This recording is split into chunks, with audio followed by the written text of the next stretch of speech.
السلام علیکم زه منیس خان او نن د جولای 9 تاریخ پرون د گورنر هاوس پیښور کې یو تقریب او پاغي کې یو ویډیو او یو څو تصویرونه هغه باندې خلک په سوشل میډیا کې باس کوي ما وی چې زه درته د ځینی سیاستدانانو حقیقت وایم پاغي ویډیو او تصویرونو کې گورنر خیبر پختونخوا فیصل کریم کونډي صاحب ناشته وزیر اعلی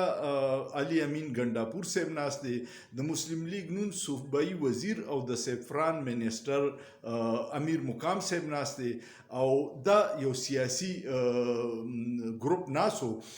تقریبا د چیف جسټس پېښور های کورټ حلف برداري و د اشتیاق صاحب جسټس اشتیاق صاحب او په دغه موقع باندې دا ټول رايوځي شو او هغه ډیر په خوشګوار ماحول کې ناشتي خنداګانې کې یو بل سره دا هغه خلک دي چې په جلسو کې لکه د بدر منیر ډایلاګ وي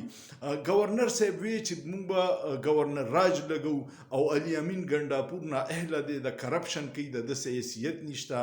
علي امین ګنڈاپور به وی چې د گورنر رانه د گورنر هاوس نه نشي راوتی د اوبو به بند کم د بجلی به بند کم د خرچه به بند کم دغه امیر مقام صاحب به وی چې یره د صوبایي حکومت خلاف عدم اعتماد راولو دا نه اهل دي دویم په جادي طریقه ګټل شوی دا خو په یو ځای کې بیا دوی ناسي ټول یو ځای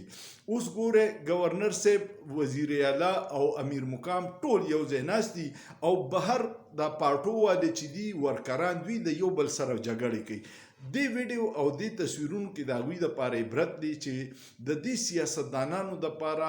په خپل کور کې جګړې مه کوئ په محله کې مه کوئ د دوستانو سره مه کوئ دا ټول په منځ کې یو وي په جلسو کې صرف د یو بل دشمنانی په سواد کې اپریشن شروع دی د هغې حادثې نه پس د دنیا او غریبانانو هوټل یې وغورځولې د امیر مقام هوټل بچ دی او هغې دپاره عجیبه لاجک کړی وایي دا هوټل چې دی نو سیند دلته کې دریاب دی خواته راغلی دی امیر مقام هوټل په صحیح ځای جوړ کړی چې تو ګورې نو بالکل په غاړه دی پکار ده چې اول یې غورځولې وي خو د دې سیاستدانانو مفادات یو وي عوام غر کې او دوی ټول بچي بیا گورنر صاحب وایي چې زه دا گورنر راج لګوم ټول یو ځای ناست دي نو دې نه عبرت والی چې جګړې د دې سیاستدانانو په سر مه کوئ دا دننه ټول یو وي د دوی رشته داریانې د دوی کاروباري تعلقات اکثر یو ځای کاروبارونه یو روډ په یو پارټۍ کې بل روډ په بل کې کزن په یو پارټۍ کې د ترور زوی په بل کې د دوی خپل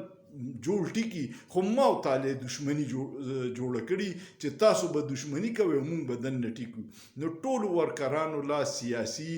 دا وکړئ چې د یو بل سره د دې خلکو په سر دشمنیانې مه کوئ خپل تعارف مه خرابوئ امید لرم چې ویډیو به مو خوښه شوي ویډیو که مو خوښه شوه کمنټ وکړئ لایک یې کړئ شیر یې کړئ او سوچ پې وکړئ په سوچ کې څه ګناه نشته